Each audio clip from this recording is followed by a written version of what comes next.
멀리서 우리 소나무 애청자께서 또 재미난 또 아주 소중한 편지를 보내오셨습니다. 그래서 내용이 좋아서 제가 읽어드릴 테니까 한번 잘 들어보시기 바랍니다. 김천에 살고 계시는 정송자 보살님께서 편지를 보내오셨네요. 광우 스님 안녕하세요. 저는 금년에 팔순을 맞은 노불자입니다. 광우 스님의 소나무를 열심히 시청하고 있습니다. 스님의 법문과 덕담이 너무나 삶의 의지가 되어 힘을 갖고 저도 몇 자 적어봅니다. 그러고 보니 아주 먼 옛 이야기가 떠오릅니다. 저의 나이 28세 되던 8월 7일이었습니다. 심한 하열이 있었습니다. 하루가 지나고 밤이 돼서야 구루마에 실려서 15리 되는 길을 걸어 나가다 보니 기어서야 병원에 도착했는데 병원에서는 죽은 사람을 데려왔다고 각서를 받고 치료를 시작하였는데 꼬박 24시간 만에 숨통이 트였고 옆에서는 우는 소리, 부르는 소리에 정신을 차렸는데 그동안에 저는 무서운 저승 구경을 하였고 깨고 나니 죽은 사람이 살아 돌아왔다고 이런 기적이 또 있냐고들 난리도 아니었습니다. 3일 만에 집으로 돌아와 지금까지 보약 한 번 안 먹고 잘 살고 있습니다. 스님, 이런 기적이 부처님의 가피가 아니었으면 어찌 일어날 수 있겠습니까?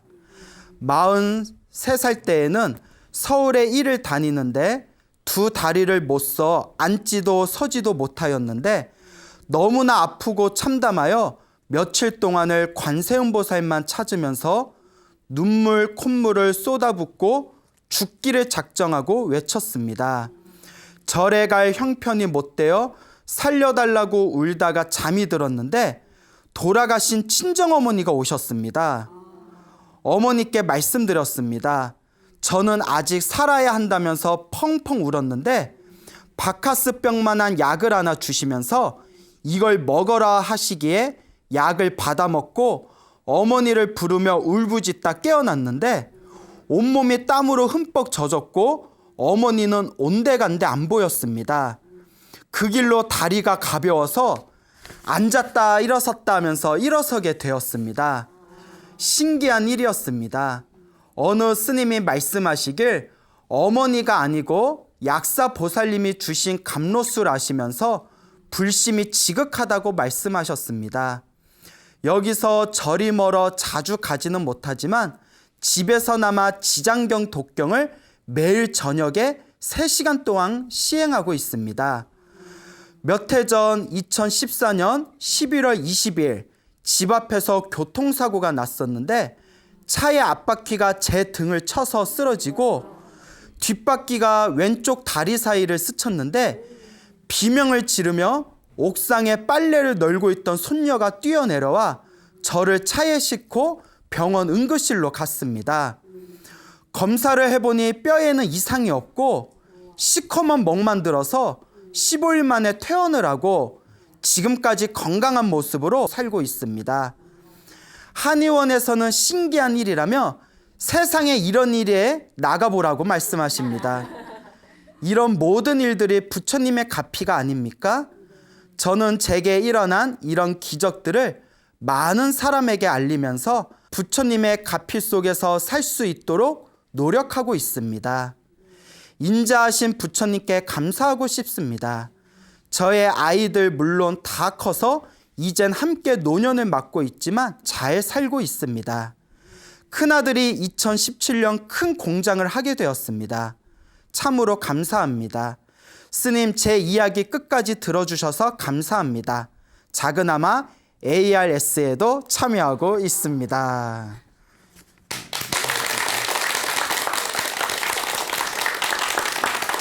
네, 이렇게 김천에 살고 계시는 정송자 보살님께서 보내주신 그 소중한 편지의 내용을 읽어드렸습니다. 네. 너무 감동적이죠? 네. 그래서 제가 소나무에서 한결같이 이야기했지 않습니까? 기도를 하면 반드시 가피가 있다. 네. 그래서 이렇게 놀라운 가피를 경험하신 그런 우리 보살님의 아주 그런 아름다운 그런 편지글이었습니다. 이제 소나무가 이제 꽤 오랫동안 반영되다 보니까 많은 분들이 또 시청자분들이 굉장히 많이 는 것 같아요. 그래서 이제 주변에서 많이 연락이 오는데 또 대구에 사시는 어느 불자님께서 전화가 왔습니다. 그 소나무의 애청자인데 소나무를 계속 보다가 당신도 젊었을 때부터 기도를 해서 어떤 기적 같은 가피를 몇 번 경험을 하셨답니다. 그래서 너무나 불자분들에게 소개하고 싶어서 저한테 이제 연락을 주셨는데 제가 또 너무나 내용이 좋고 우리 불자분들께서 기도하는데 큰 도움과 믿음을 일으키는데 아주 그런 좋은 내용일 것 같아서 제가 오늘 특별히 좀 이야기를 구성해서 그 대구에 사시는 불자님의 그 기도 이야기를 오늘 좀 들려드릴까 합니다. 며칠 전에 전화가 왔는데 대구에 살고 계시는 분이고요. 본명이 불도화 보살님이시랍니다. 불도화라는 보살님이셨는데 이분께서 이제 젊었을 때부터 절에 열심히 다니셨대요. 그러면서 여러 가지 이제 부처님께 너무나 감사할 일, 부처님 덕분에 너무나 소중한 가피와 영험을 얻었는데 그중에 대표적인 거 그 3가지를 들려주셨습니다. 그래서 오늘 여러분들께 이제 소개를 드릴 텐데 첫 번째 이야기가 이 불도화 보살님께서 15년 전에 겪으셨던 일이라고 합니다. 지금 이 보살님의 연세가 67세 정도 되세요. 예, 지금 현재 67세 되신다고 하는데 15년 전에 이제 당신이 이제 꾸준히 이제 절에 다니고 있었는데 이제 본인께서 집에 이렇게 형제 자매, 남매가 많은 집안이었대요. 근데 희한하게 형제 자매가 다 종교가 달랐대요. 종교가 달랐는데 당신이 이제 절에 다니셨답니다. 그런데 이 남동생이 있었는데 남동생이 목사님이 되셨대요. 예. 목사님이 되셔서 어디 지방에 개척교회를 하나 이제 개원식을 하게 되었답니다. 근데 이제 종교는 달라도 남동생이 이제 목사님이 되셔서 교회 개원식을 하는데 가봐야 돼요, 안 가봐야 돼요? 가요? 예, 종교가 달라도 가요? 예, 그렇죠. 예, 종교가 달라도 형제간에 끈끈한 우애가 있지 않습니까? 가려고 마음을 먹었대요. 그 남동생이 이제 큰 마음 품고 교회를 이제 개원하게 됐으니까 부모님, 그 형제 자매, 그리고 그 고향에 계신 어르신들이 이렇게 다들 초청을 했답니다. 근데 내일이면 저기 남동생 그 교회 개원식을 가야 되는데 같이 가야 할 남편이 엄청나게 독한 독감에 걸려버렸대요. 그 온몸에 그냥 뜨거울 정도로 그냥 열이 펄펄 나가지고 그 자리에 쓰러져 버리셨답니다. 그 옆에서 이제 물수건 갈아주면서 계속 간병을 하는데 도저히 나을 기미가 없더래요. 근데 이 보살님은 어떤 걱정이 생기냐면 아이고 내일은 어떻게든 가야 되는데 만약에 남편이 아파서 못 가게 되면 남동생이 오해할까 봐 아이고 그 남동생이 그 교회 개원식을 한다는데 그 종교가 다르다고 누나가 오지도 않았나 보다 하고 오해를 하고 그 형제간에 의가 상할까 봐 그렇게 마음이 불편하더래요. 그 보살님이 참 착하죠. 아유, 우리 같으면 그냥 뭐 전화해서 정말 나중에라도 갈게 뭐 할 수도 있는데 이분이 그게 자꾸 마음에 걸린 거예요. 그 종교가 달라서 안 오나 보다, 서운하다, 섭섭하다. 그래서 의가 상할까 봐 걱정을 하다가 옆에서 이제 남편 간병을 해드리면서 옆에서 막 관세음보살을 외웠대요.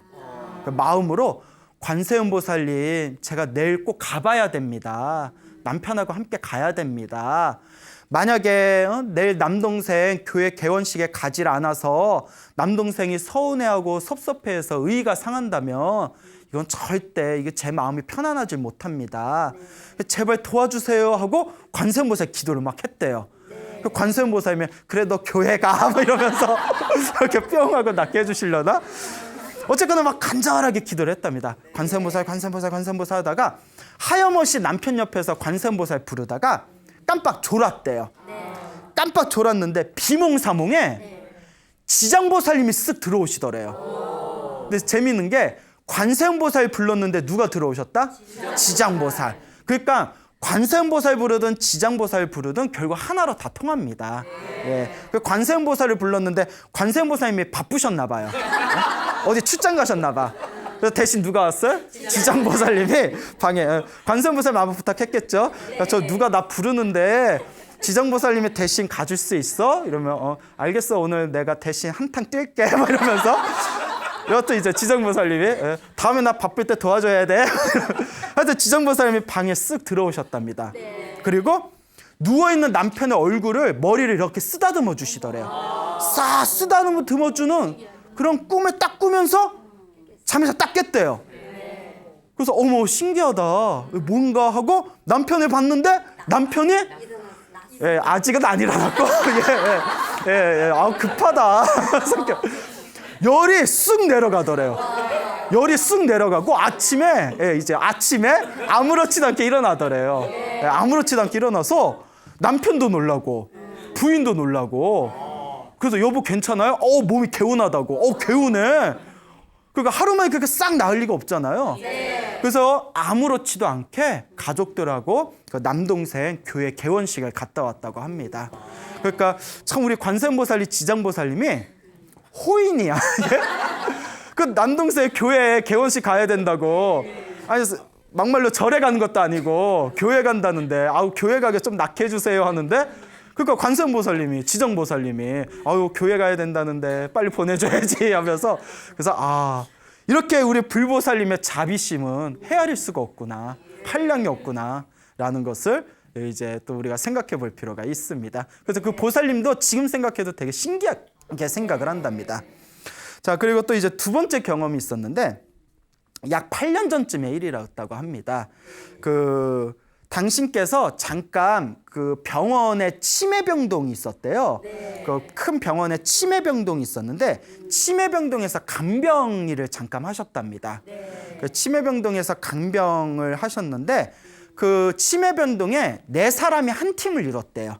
4사람이 이렇게 한 팀을 이루고 있었는데 그 당시 신종플루가 엄청 유행하고 있었을 때래요. 신종플루가 기억나세요? 네, 신종플루가 엄청 유행해서 굉장히 주의하고 조심할 때였는데 그때 병원에 환자분 한 분이 신종플루에 걸리셨대요. 그런데 그 간병을 하시는 분들이 4사람이 한 팀씩이다 보니까 이제 같이 밥도 먹고 차도 마시고 계속 붙어 다니잖아요.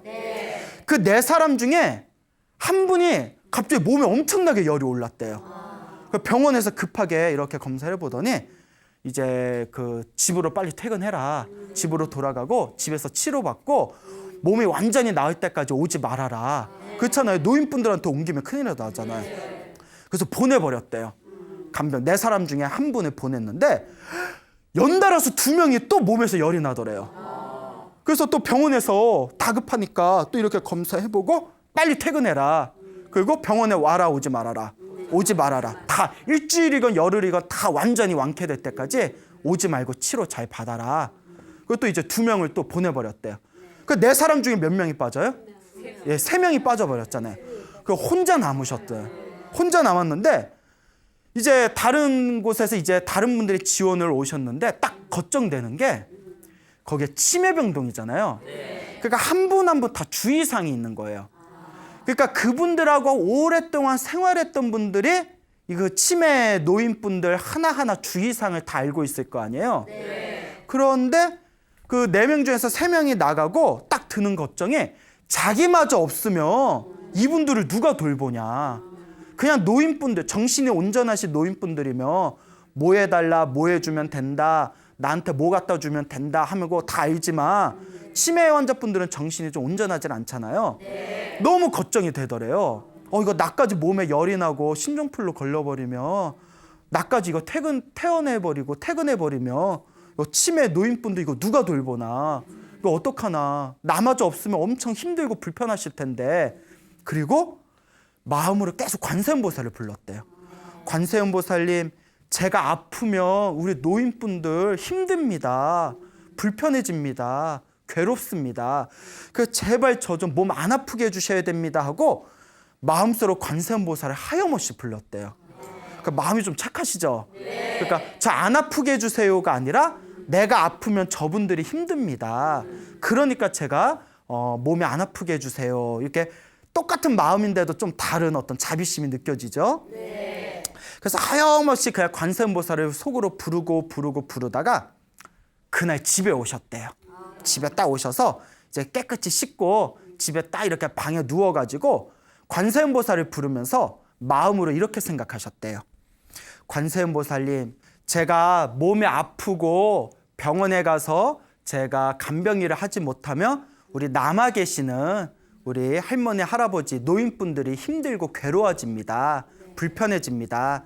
그러니까 제발 저 안 아프게 해주세요 하고 간절히 발언하면서 관세음보살 부르면서 잠에 드셨답니다. 그렇게 이제 잠에 드셨는데 역시나 무엇을 꿨을까요? 꿈을 꿨대요.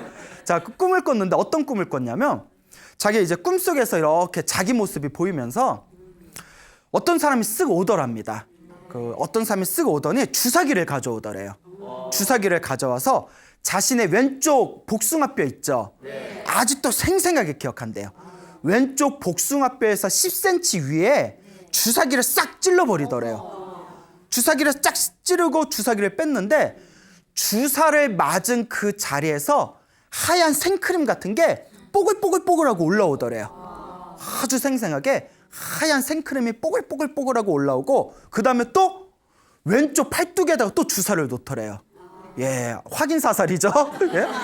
왼쪽 복숭아뼈에다가 놓아주고 그 다음에 또 왼쪽 팔뚝에다가 주사기를 또 딱 놓아줬는데 맞은 자리에 하얀 생크림 같은 게 뽀글뽀글뽀글하고 올라오더래요. 그 꿈을 딱 꾸고 나서 잠에서 딱 깼는데 온몸이 목욕을 한 것처럼 상쾌하더래요. 그 몸이 너무나 시원하고 상쾌해서 딱 느낌이 아이고 도와주셨구나. 우리 불보살님이 나 예방주사 놔주셨구나. 딱 확신이 들더랍니다. 딱 확신이 들더래. 그래서 이제 병원에 다시 이제 그 다음날 출근을 했는데 당연히 그 꿈을 꾸고 나서 병에 걸리셨다 안 걸리셨다. 예, 뭐 열이 올랐거나 신종포에 걸렸거나 일체 그런 거 없이 아주 건강한 몸으로 그렇게 이제 간병인을 보셨다. 이것도 아무리 생각해도 부처님의 가피인 것 같았다. 그런 이야기를 하시더라고요. 자, 그리고 그분이 이제 마지막으로 겪은 또 신비한 이야기가 있습니다. 그 약 7년 전쯤에 그분께서 이제 병원에 입원하셔서 수술을 받게 되셨대요. 그래서 어떤 수술을 받으셨냐면 다리 있죠. 그 다리 쪽에 관련된 어떤 큰 수술을 받게 되셨는데 원래는 이제 하반신 쪽 수술이다 보니까 척추 마취를 하기로 했대요. 그 척추 마취 아세요? 근데 척추 마취를 하기로 했는데 그게 잘 안 됐대요. 그래서 의사가 할 수 없이 그냥 전신 마취로 들어갑시다. 뭐 척추 마취가 잘 안 됐나 봐요. 그 전신 마취에 다 들어가 가지고 이제 수술을 받게 되었는데 갑자기 호흡곤란이 일어나면서 혼수 상태에 빠져버리셨대요. 호흡곤란이 일어나고 혼수 상태에 빠졌는데 그 마취가 좀 잘못됐나 봐요. 그런데 문제 뭐냐면 밖에서 볼 때는 의사하고 바깥에서 이제 사람들을 볼 때는 호흡곤란의 혼수 상태인데 자기 의식은 또렷하게 환하게 이렇게 의식이 살아있었대요. 그래서 옆에서 의사가 막 뛰어다니고 간호사가 뛰어다니고 아 내가 지금 혼수 상태구나 그런 게 다 느껴지더래요. 근데 정신이 너무나 또렷하니까 또렷하니까 좀 무서운 생각이 들잖아요. 그래서 하염없이 관세음보살 불렀대요. 오직 누구를 불렀다? 관세음보살. 관세음보살, 관세음보살, 관세음보살. 마음속으로 하염없이 부르는데 눈앞에서 갑자기 짠 하고 이제 환상이죠? 짠 하고 혹시 사자밥이라고 아세요? 그 옛날 그 시골 같은 데 가면 굿하거나 제사 지내면 밖에다가 지나가는 귀신들 먹으라고 국하고 밥하고 딱 차려놓잖아요. 그래서 사자밥이라고. 다들 도시 사람들은 근데 그런 거 아시죠? 사자밥. 자기 누워있는 자기 턱 앞에 사자밥이 짠 하고 나타나더래요. 근데 그 사자밥이 아직도 생생한데 그 조그만 상에 밥하고 밥 한 그릇, 물 한 그릇이 있는데 거무튀틱하고 시커멓더래요. 밥하고 그 사자밥이라서 시커먼가? 그래서 그걸 딱 보는 순간 아이고 나 먹으라고 사자밥을 차렸구나. 나 이거 먹으면 나 가는 거구나. 딱 그 생각이 딱 들더래요. 사자밥이잖아요. 아 이거 먹으면 나 가는 거구나. 나 가는구나. 그래서 나온 노래 있잖아요. 나 가거든. 예, 이제 그래 어쨌거나 그 노래 아시죠? 예. 순간 밖에서 볼 때는 호흡곤란의 혼수 상태에 빠진 것 같았지만 당신은 의식이 싹 살아 있었고 눈앞에 사자밥을 보는 순간 오만 생각이 다 나더래요. 내가 지금 어머님이 나 연세가 90이신데 아직도 노모가 살아계시는데 내가 먼저 가면 되나? 그리고 아직 장가도 못 가, 애도 있는데 내가 이렇게 먼저 가도 되나? 오만 생각이 다 일어나더래요. 그리고 내가 찾을 건 누구밖에 없구나? 관세음보살. 그래서 오직 관세음보살만 불렀대요. 사자밥 앞에서 뭘 불렀다? 관세음보살 불렀대요. 관세음보살, 관세음보살. 오직 한 마음으로, 한 뜻으로 오직 관세음보살 불렀는데 갑자기 계속 관세음보살 부르다 당신이 유체이탈을 한 것 같더래요. 그래서 자기 누워있는 게 보이더래요. 다 누워있는 게 보이고 막 간호사들이 뛰어다니는 거 보이고 그게 다 보이더래요. 유체이탈이죠. 여러분들 유체이탈 해본 적 있으세요? 아직 없구나. 예, 그래요. 하여튼 그렇게 유체이탈 그런 경험이 있잖아요. 그러니까 그 상황에서도 오로지 관세음보살 부르는데 입구에서 누가 쓱 들어오더래요. 쓱 들어오는데 그 얼굴은 잘 기억이 안 나는데 옷이 제가 입고 있는 이 스님들 가사장삼을 입고 있는 것 같더래요. 스님들이 입고 있는 가사장삼을 입으신 분이 이렇게 쓱 들어오는데 들어올 때 아직도 너무나 생생하게 선명하게 기억이 난답니다. 터벅터벅 걸어 들어온 게 아니라 물 위를 스치듯이 쓱 들어오더래요. 쓱 밑에 보면 스케이트보드 타고 이렇게 들어오셨나? 그냥 터벅터벅 걸어오신 게 아니라 물 흐르듯이 쓱 들어오시더니 자기 앞에 사자밥이 있었잖아요. 요 옷자락으로 한번 휙 하더래요. 이렇게 휙 하니까 순식간에 사자밥을 싹 걷어가시더래요. 싹 걷어가시더니 그걸 싹 걷어가시면서 사자밥이 딱 사라지면서 딱 1초 만에 자기도 모르게 눈이 번쩍 떠지면서 숨이 탁 터지더래요. 숨이 탁 터지면서 자기도 모르게 속으로 아이고 스님 감사합니다. 마음속으로. 그러면서 눈을 딱 뜨니까 사자밥이 딱 사라지자마자 1초 만에 숨이 퍽 하고 터지면서 속으로 아이고 스님 감사합니다 하면서 눈을 보니까 아들이 옆에서 막 걱정하면서 앉아있더래요. 그 아들을 보면서 첫 마디가 기도해라. 첫 마디가 뭐였다고요? 기도해라. 우리 같으면 배고파 라든가 물 좀 줘. 야 무슨 일 있냐? 그게 아니라 뭐라고 했다고요? 예, 첫 마디가 기도해라. 부처님 덕분에 보살님 덕분에 내 숨통이 뚫렸구나. 그게 첫 마디였대요. 아들이 놀래가지고 밖에 나가서 막 의사 선생님 불러오고 그래서 이제 그렇게 혼수 상태에서 벗어나고 호흡이 이제 숨이 편안해지고 그렇게 며칠 동안 병원에 있다가 무사하게 퇴원을 하셨다고 합니다. 그러면서 드는 생각이 그때 사자밥이 안 없어졌고 시간이 흘렀으면 자기 어떻게 됐다?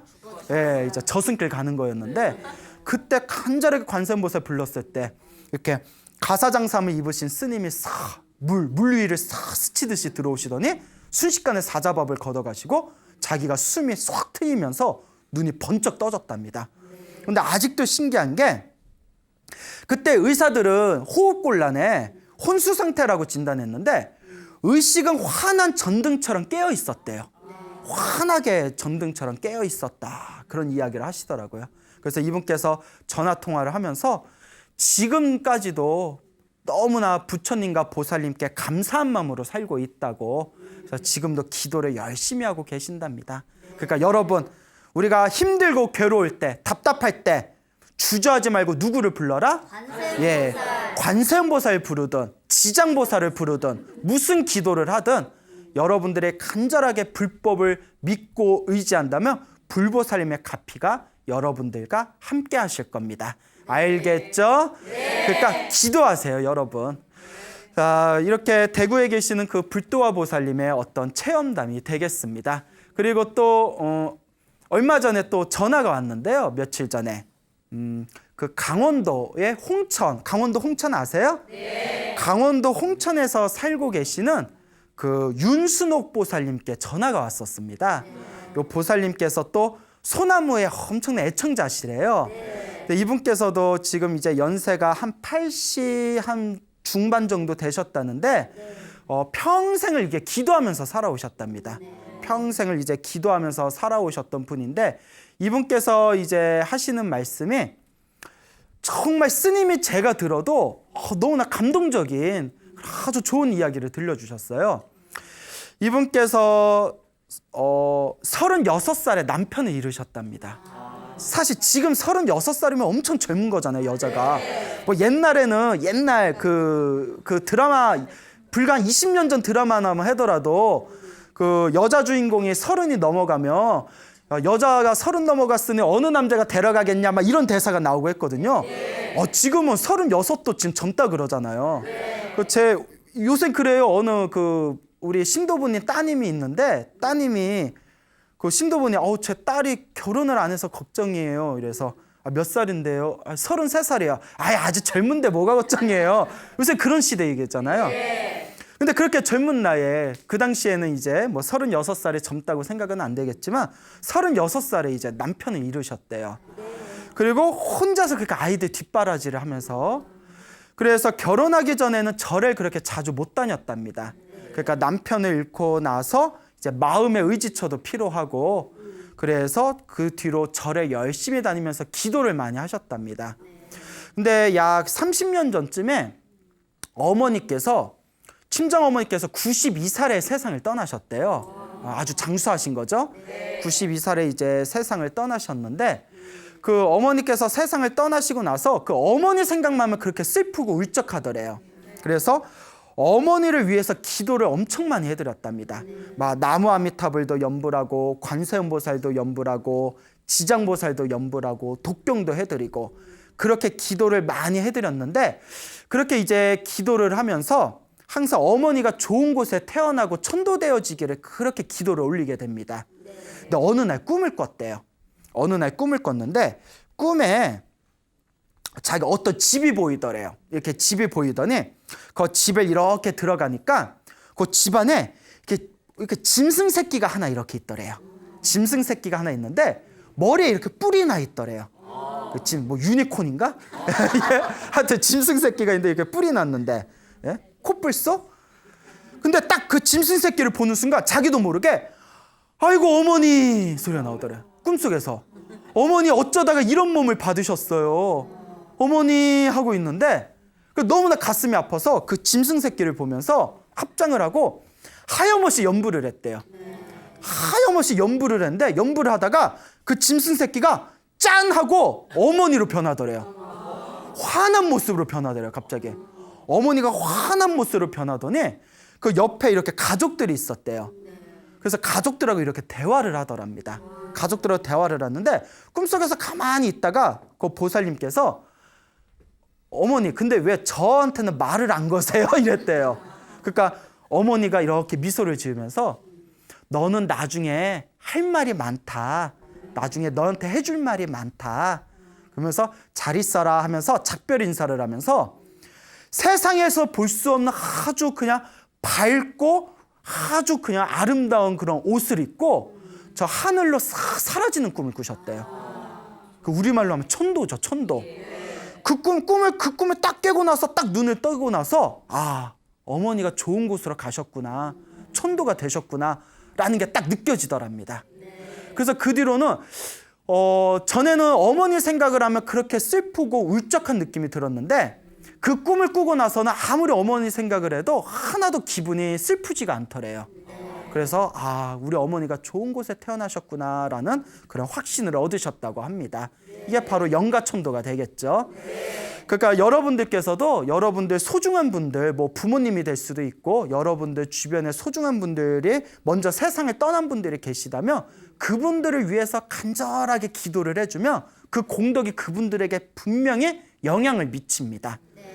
그리고 많은 불자분들이 오해하는 게 그 가족이 이제 세상을 떠나시면 절에다 뭐 49제나 천도제를 올리잖아요. 그러면 뭐 49제 올렸을까 스님들이 알아서 해주겠지. 물론 스님들이 정성스럽게 49제를 올려드리겠지만 그 자손이 기도를 올리는 것도 아주 중요합니다. 무슨 말인지 알겠죠? 서로 쌍방이 서로 시너지 효과를 일으키는 겁니다.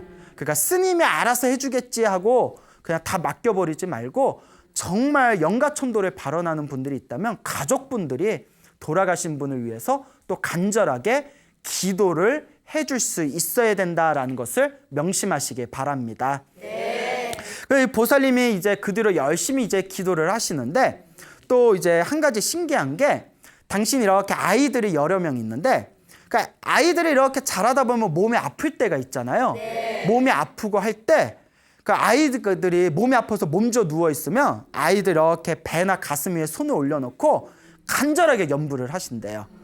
부처님, 불보살님, 우리 애가 빨리 낫게 해주세요 하고 관세음보살도 부르고 그 관세음보살 42수주라고 관세음보살 그 42가지 주문 중에 몸의 병이 사라지는 주문이란 게 있거든요. 또 그걸 간절하게 읽어주다 보면 신기하게 그 다음날 자리를 툭툭 털고 일어나더래요. 그런 경험을 너무 많이 하셨대요. 그래서 이것도 부처님 가피인가 보다. 여러분, 복 중에 가장 뛰어난 복이 건강복이잖아요. 네. 그렇기 때문에 이렇게 우리 부모님들이 항상 가슴 아프고 마음 졸이는 것 중에 하나가 아이들, 자식들이 아픈 거잖아요. 네. 그 보살님께서는 그렇게 애들이 아프면 가슴에 이렇게 손을 얹고 기도를 간절하게 하며 그 다음날 애들이 아무렇지도 않게 벌떡벌떡 일어나는 걸 수도 없이 경험하셨다고 합니다. 요 보살님께서 이제 몸이 좀 노구이시다 보니까 이제 얼마 전에 이렇게 집안일을 좀 도와줬는데 몸에 무리가 오셨는지 몸져 누우셨대요. 너무 힘들어서 몸져 누우셨는데 이제 아들이 걱정이 되잖아요. 그래서 아들분께서 어머니 그러지 말고 병원 갑시다. 병원으로 갑시다 하니까 그 보살님께서 야, 나 너무 힘들어서 못 일어나겠다. 몸에 힘이 쪽 빠져서 너무 힘들어서 못 일어나겠다. 나 병원에 갈 힘도 없다 하고 거절을 하셨대요. 그래서 아파서 이렇게 누워 계시다가 지금까지 거의 한 번도 기도 시간을 놓쳐본 적이 없으시대요. 매일매일 당신 기도를 한 번도 빠뜨린 적이 없으셨답니다. 그런데 이제 기도 시간이 돼가지고 순간 내가 죽을 때 죽더라도 기도하다 죽어야지. 내가 부처님한테 기도하는 이 시간은 빼먹으면 안 되지. 기도하더라도 내가 죽더라도 기도하다 죽어야지 하면서 억지로 일어나셔서 평소에 하던 대로 기도를 하셨대요. 예불문 올리고 천수경 하시고 반야심경 하시고 염불 하시고 그리고 그거 법화경 사경하시던 거 경전도 사경하시고 야 여러분 얼마나 대단해요. 우리는 건강해도 기도 안 하잖아. 그분은 죽더라도 뭐는 안 빼먹겠다? 기도는 안 빼먹었다. 정말 대단하지 않습니까? 그렇게 기도를 다 마치시고 나서 너무 힘들어서 책상에서 책상에 엎드려서 잠깐 잠이 드셨대요. 너무 힘들어가지고 깜빡 이렇게 잠이 들었는데 꿈을 꾸셨대요. 꿈에 당신의 방에 있는데 수돗물이 틀어졌답니다. 수돗물에서 맑은 물이 콸콸콸콸 쏟아지더래요. 맑은 물이 이렇게 콸콸콸콸콸콸 이렇게 쏟아지는데 그 쏟아지는 맑은 물이 방에 이렇게 찬찬히 이렇게 차더니 그 맑은 물이 방 안에서 뱅뱅 돌더래요. 뱅뱅 돌더래요. 자, 여러분. 맑은 물이라고 했잖아요. 네. 자, 우리가 부처님한테 예불을 올릴 때 항상 뭘 올리죠? 예, 닭인 물이라고 해서 그 맑은 물의 유식한 표현으로 청정수라고 하잖아요. 청정수. 예, 청정수라고 하잖아요. 그래서 맑은 물을 올리는 거는 내 마음도 이렇게 맑히겠다는 뜻도 있고 또 맑은 물은 내 업장을 닦아준다는 표현도 있고 또 물이 상징하는 것은 우리 번뇌의 갈증을 싹 없애준다는 뜻도 있고 이 물이 상징하는 그 불교적인 뜻이 굉장히 많거든요. 근데 방 안에 맑은 물이 뱅뱅 도는 꿈을 꾸는데 그 꿈을 딱 꾸고 이렇게 자면서 눈을 떴는데 온몸에 아픈 데가 싹 사라지셨더래요. 그 꿈을 꾸고 나서 몸이 너무 개운하시더래요. 그러니까 보살님도 놀라고 그 아드님도 놀라고 그래서 어머니 아프시다고 하더니 괜찮아 보이세요? 괜찮다. 그래서 이제 다시 몸에 이제 기운이 생기니까 병원에 갔다 오셨대요. 병원에 갔더니 아무 이상 없다고. 그래서 이것도 부처님의 진짜 가피를 얻은 것 같다. 이런 말씀을 하셨습니다. 그러니까 여러분들도 몸에 병이 있거나 몸이 조금 답답하거나 건강이 좀 안 좋다 여기는 분들은 아이고 내 전생의 빚이고 업장인가 보다 생각하시고 뭘 많이 하셔라? 기도를 많이 하셔야 됩니다. 몸이 아프고 힘들수록 무엇을 많이 해야 된다? 기도를 많이 해야 된다라는 것을 명심하시길 바랍니다. 네. 그래서 이 보살님께서 몇 년 전에 겪으셨던 일인데 이 보살께서 정말 기도를 많이 하시는 것 같아요. 제가 보기에는 하루 종일 기도하시는 것 같아요. 몇 년 전에 또 한글로 된 반야심경을 외우셨대요. 한글로 된 반야심경을 불교에서 지혜 경전이라고 불리잖아요. 그래서 가장 짧은 경전이면서 부처님의 깨달음의 경지를 가장 함축적으로 펼쳐낸 것이 바로 반야심경이라고 하거든요. 반야심경이 약 270자 정도가 되는데 그 안에 8만대장경의 이치가 다 들어있다 이렇게 이야기할 정도로 심오한 경전인데 그 이제 한글 반야심경을 계속 읽으셨답니다. 근데 그분께서 이제 평생 동안 기도한 힘이 있었겠죠. 어느 날 이렇게 꿈을 꾸셨는데 꿈속에서 모든 것이 꿈과 같고 허망하다라는 거룩한 음성이 들리더래요. 모든 것이 꿈과 같고 허망하다. 근데 이게 금강경에 나오는 도리거든요. 금강경 사구계에 보면 모든 것은 꿈과 같고 그래서 허망하고 그리고 그런 번갯불과 같고 그런 내용들이 막 펼쳐지거든요. 그래서 그 무엇에도 집착하지 말아라. 근데 꿈속에서 거룩한 음성이 들리면서 모든 것은 꿈과 같고 허망하다라는 소리가 다 들리더래요.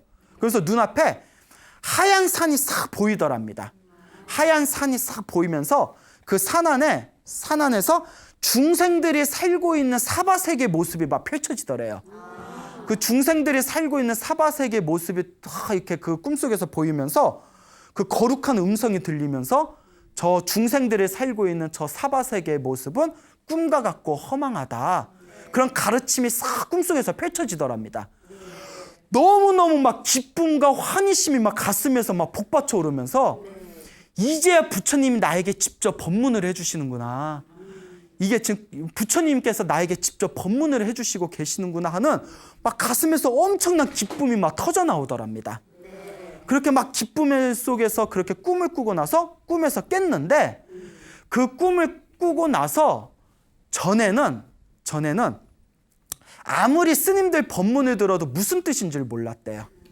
예? 지금 여러분들 마음이에요. 예? 스님들 법문을 들어도 저게 무슨 뜻인가 하고 이해가 안 됐는데 그 꿈을 딱 꾸고 나서는 스님들 법문을 들으면 귀에 쏙쏙 들어오더래요. 그러니까 이제 업장이 어느 정도 소멸하고 지혜가 좀 트이신 거죠. 그래서 요 보살님께서 제가 그런 꿈을 꾸고 나서 스님들 법문을 들으면 귀에 쏠쏠 들어옵니다라는 말씀을 하셨습니다. 그 보살님 그 아드님 되시는 분이 도시 생활을 하셔다가 귀촌을 하셨대요. 귀농을 하셨는데 농사 짓는 것만으로는 힘들어서 어머님께 저 소를 좀 키우자라고 말씀을 드렸더니 요 보살님이 불자니까 마음에 걸리는 게 있어서 야, 그래도 소 키워서 나중에 팔고 고기 만들고 할 텐데 그거 좀 마음에 걸린다 하고 거절을 하셨대요. 근데 아드님이 참 착해요. 그냥 어머니 나 소 키울게요 했는데 뭐 누가 뭐라겠어요? 근데 그 손주들 등록금 때문에 이제 아드님이 다시 애들 등록금 때문에 걱정이 돼서 소를 좀 키웠으면 합니다 하니까 결국은 허락을 하셨대요. 그러면 할 수 없지. 애들 등록금이 비싸다니까. 그래서 소를 잘 키워가지고 애들 등록금을 잘 이렇게 마련을 했는데 요 보살님이 항상 소한테 미안한 마음이 드시더래요. 그래서 항상 키우는 소들을 위해서 기도를 해준대요. 그리고 마지막에 소들 팔기 전에 소를 붙들고 그렇게 염불을 해주신대요. 소야 다음 생에는 좋은 곳에 태어나라. 다음 생에는 극락왕생해라 하면서 소를 위해서 그렇게 염불을 해주신다고. 그래서 저한테 스님 이렇게 기도하면 되겠습니까 하셔서 제가 너무 감동을 받아가지고 너무나 훌륭하십니다. 제 보살님한테 제가 더 이상 무슨 얘기를 할 수 있겠습니까?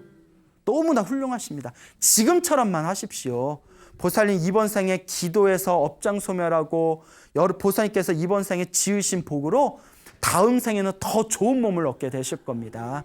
너무나 훌륭하십니다라고 말씀을 드렸습니다. 이런 보살님들이 있어서 우리 한국 불교가 버티는 것 같습니다.